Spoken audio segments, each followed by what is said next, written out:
Robin in the comic books, but the name that he used as a pseudonym is the name of the guy who became Batman. Dick Gracie? Was it Dick Gracie? I don't remember. I don't remember his name. I thought it something. But anyway, but I thought in the comic book or whatever, it was a teenager that Batman actually mentored, and then that guy turned into Nightwing, and then there was another Robin, because that guy didn't want the role of Robin anymore when he grew up. Because Batman shouldn't have left yet. He should have already had one Robin. Right? Isn't that how it went? I'm pretty sure. And the thing with the comic books, So Marvel's really worse about it than DC has been, but they rewrite the stories.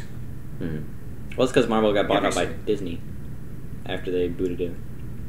Yeah, Disney owns Marvel. Maybe Marvel Studios.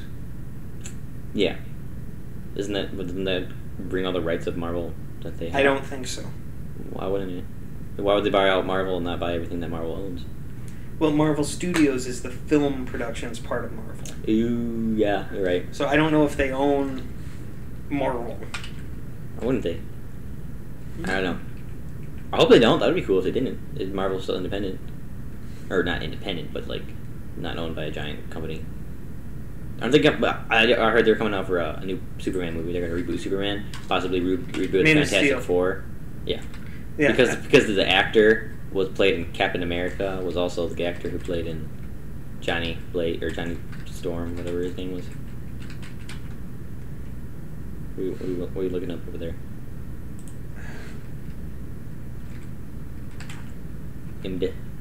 There we go. No, I'm wanting to see what the name of that guy was. Christian Bale. Oh, Bane? Bane was Tom Hardy. No, I'm talking about the Joseph, that guy from Looper.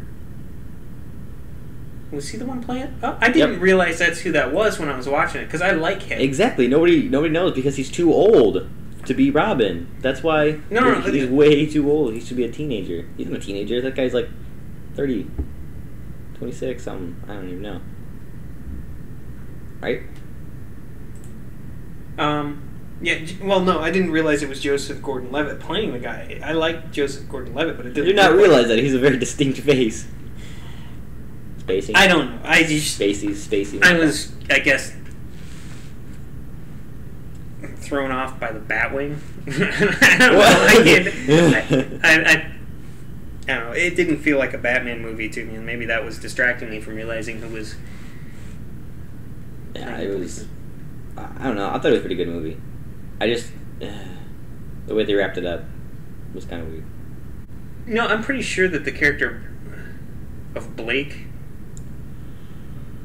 was a Batman, not a Robin. Because there were... But he said in like the end... We don't actually for sure know what he's going to be, because he said his name was Robin, actually. Yeah. Which... I mean, it could be Christopher Nolan just messing with people. In my... I don't know, my opinion... I think they... I don't know, they've deviated it from how Batman should feel. The only one that felt, in my opinion, like a Batman movie was the middle one. Mm-hmm. Middle one was great. The first one was it was almost more like a martial arts film. It was artsy. It's because it's kind of because he was discovering like his power. Yeah, it was an origin story. Yeah, all origin stories are kind of slowish at first. Like the first Sherlock Holmes wasn't as actiony as the second one, because the first one they're trying to develop his story. I'm not sure which one I liked more though. I don't know. I mean, they were both good. But one didn't have as much heart-pounding action as they did in the second one, like getting shot at and people dying and stuff like that. If you know what I mean. Mm-hmm. So it looks like they're at least trying to keep the same people for the main roles of this next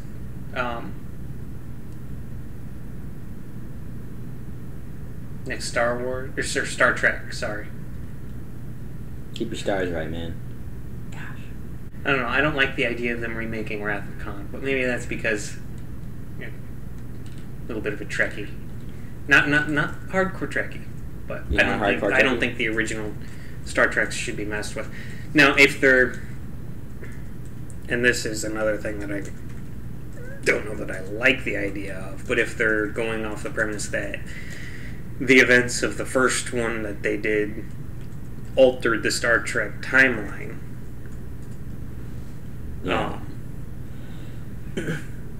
And now some of the bad guys Kirk fought in the original series and the original movies are going to have to be fought again in different ways. I can see that happening. Yeah. Because they mention, well, the first one is entirely throws off Spock's destiny, so to speak, or not Spock's. Are we still recording? Yeah, we're still recording. Okay.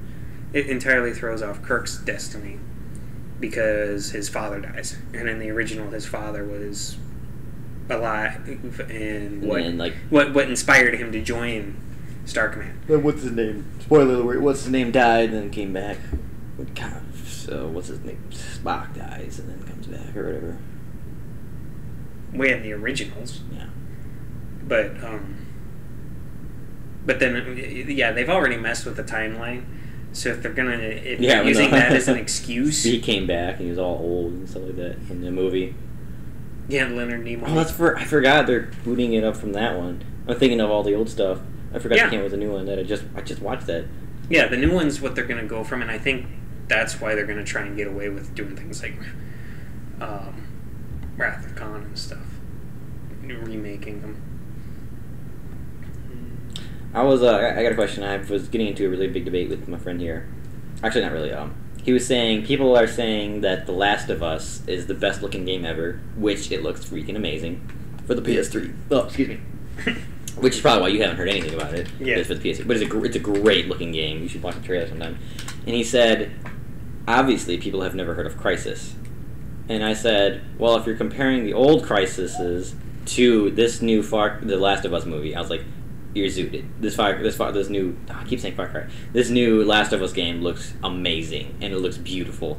And he's like, no, I'm talking about Crysis 3 that's coming out. And I was like, oh, well, I haven't seen anything from Crysis 3, so I can't compare. And I haven't either. But I say, if you're comparing the old Crysises to older games, I said compare it to like Mass Effect 3 or Max Payne 3 or Far Cry 3, because those far trump the Crysis game. The Crysis, in their time, could fairly compete with the games of their time. Crysis, what I'm seeing here, pictures that I just pulled up. Of The Last of Us, yeah, it's great. It looks marginally better than the second Crysis. I wouldn't say it outstripes them. Yeah, I was saying it looks better than that. I'd say it's marginally better, but let's see if we can find some pictures. Let's do a new tab so we can compare them side by side. Yeah, good idea. But I haven't seen anything from Crysis 3, so this will be new. Dinosaurs? Really? Yeah, so just scroll down. I don't know, it looks like it's not as far along in development. Mm. See, this does not look like it could possibly be it. Mm. That's Time Crisis, bro. Well, that might explain it. Yeah, all those other... There's only like two... Click on that one. And then exit out and scroll down. The problem is... Oh. Well, and the easiest thing to tell what the graphics quality is going to be... Just do Crysis 3 screenshots. Like, type that in.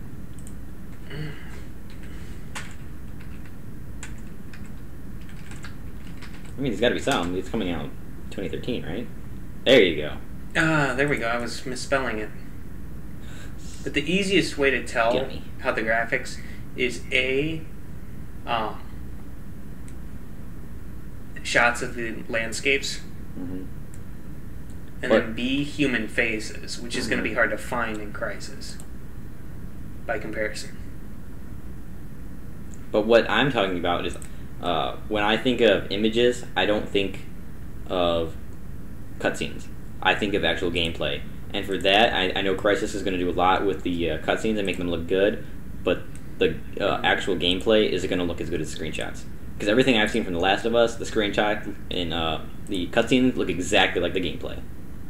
Those people look exactly the same during the gameplay as during the cutscene. Okay, well, which is what I'm thinking. I like it when games do that, when the cutscenes are the same graphics, because it just makes it feel more realistic. Yeah. But I'm trying to think of a game that like did that, because thinking games. Final Fantasy VII, Dirge of Final Cerberus. Fantasy, all the cutscenes look amazing, but when you play the game, they... Well, Dirge of Cerberus, a lot of the cutscenes were done in the in-game graphics. Yeah. Which I don't know if you've ever played that one. I've played all the Final Fantasies. Not all of them. I've played a lot of the Final Fantasies. There we go. These will be... But that's actual gameplay, and that's going to look exactly like the cutscene. These... You know what? Looking at the pictures we've got, I'm going to go Crysis. Over the last 2 weeks, I've spent probably... Well, an unhealthy amount of hours watching 7 years worth of Doctor Who. Yeah? I still haven't made it through the New Who. I'm trying to make a new Who with what's his name? The new actor? Matt Smith. No, maybe. Who's? Let me look it up. The most recent one? They just came out. Yeah, that's Matt Smith. To me, he's too goofy. Like the guy who likes fish sticks? Yeah, that's Matt Smith. And following Christopher Eccleston and David Tennant, he's too goofy. David Tennant's good. I like David Tennant. I mean, I haven't seen the vintage Doctors, but David Tennant is my favorite among the new ones. The 3 new ones. Mm-hmm. But Matt Smith, I think... This guy right here. Who's that? Matt Smith. Matt Smith. Yeah, he's just goofy. I mean... Well, he's wibbly wobbly timey wimey. Well, Tennant used that line before he did. In the Weeping Angels episode. Yeah, this is true. But he's always running into stuff. And constantly... And he's old. Come on, give him a break. He's blind.